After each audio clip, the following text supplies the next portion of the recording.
Shalom sahabat Kuntum yang terkasih, kita jumpa lagi pada akhir pekan ini di hari Jumat tanggal 22 April tahun 2022. Hari ini adalah hari Jumat dalam oktav Paskah dengan warna liturgi adalah putih. Kuntum pada hari ini mengambil tema mengenali kehadirannya dan mewartakannya.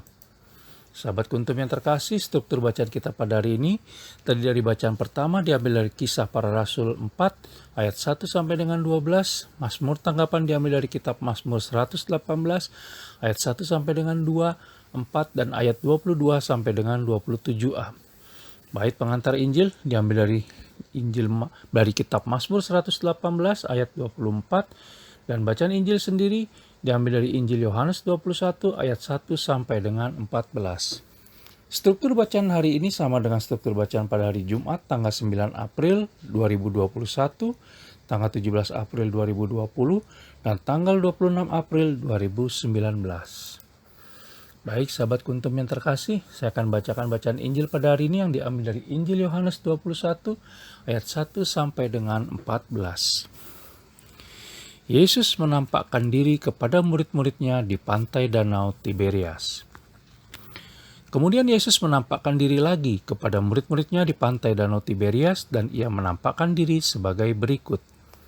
Di pantai itu berkumpul Simon Petrus, Thomas yang disebut Didimus, Nathanael dari Kana yang di Galilea, anak-anak Zebedeus, dan 2 orang muridnya yang lain. Kata Simon Petrus kepada mereka, "Aku pergi menangkap ikan." Kata mereka kepadanya, "Kami juga pergi dengan engkau." Mereka berangkat lalu naik ke perahu, tetapi malam itu mereka tidak menangkap apa-apa. Ketika hari mulai siang, Yesus berdiri di pantai. Akan tetapi murid-murid itu tidak tahu bahwa itu adalah Yesus. Kata Yesus kepada mereka, "Hai anak-anak, adakah kamu mempunyai lauk pauk?" Jawab mereka, "Tidak ada." Maka kata Yesus kepada mereka, "Tebarkanlah jalamu di sebelah kanan perahu, maka akan kamu peroleh."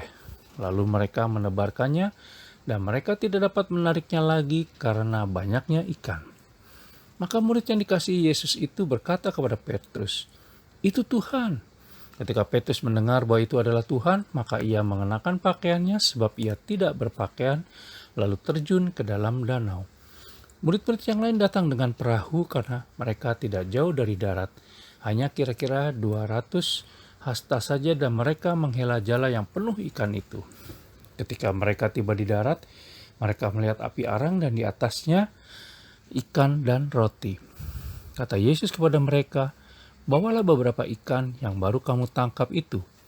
Simon Petrus naik ke perahu, lalu menghela jala itu ke darat penuh ikan-ikan besar, 153 ekor banyaknya, dan sungguh pun sebanyak itu, jala itu tidak koyak. Kata Yesus kepada mereka, "Marilah dan sarapanlah."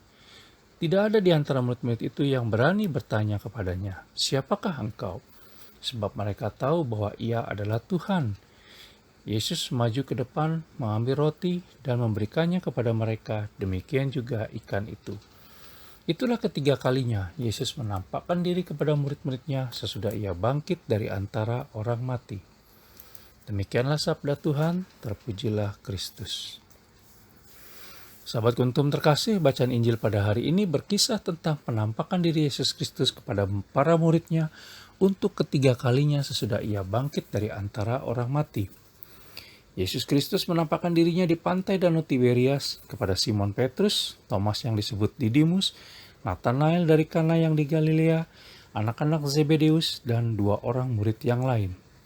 Para murid tersebut kembali kepada status dan kondisi sebelum dipanggil oleh Yesus Kristus, yaitu sebagai nelayan. Mereka kembali menjala ikan dan terancam gagal sebagai penjala manusia. Penampakan Yesus Kristus membuktikan bahwa dirinya hidup, tidak mati, dan menggenapi firman yang pernah dikatakannya. Kehadiran kembali Yesus Kristus membawa makna bahwa Yesus Kristus yang telah bangkit akan selalu hadir lewat sabdanya, walau tidak lagi secara fisik.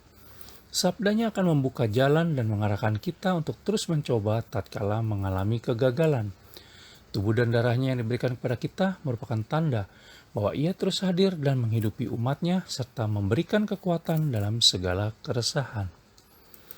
Makna yang berikut adalah pewartaan yang efektif juga akan terjadi bila kita semua satu sama lain bekerja sama, saling melengkapi dan saling mengisi antara anggota jemaat, di mana di dalam Injil Yohanes 21 ayat 6b, 8 dan ayat 11 digambarkan bagaimana dengan cara masing-masing para murid bekerja untuk menghasilkan tangkapan ikan yang banyak sehingga terkumpul 153 ikan dalam jala tanpa terkoyak sedikit pun jalanya.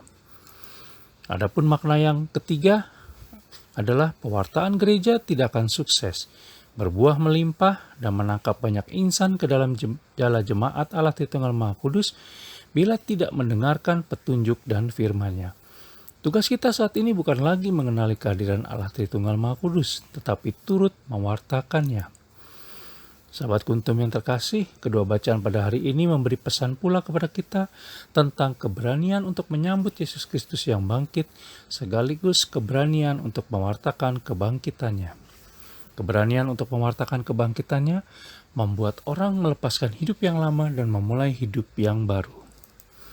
Sahabat Kuntum yang terkasih, mari buatlah dunia di sekitar kita terbiasa dengan segala kebaikan cinta kasih Allah Tritunggal Maha Kudus, melalui segala perbuatan baik dan benar kita, karena keyakinan bahwa kita ini diutus Allah Tritunggal Maha Kudus.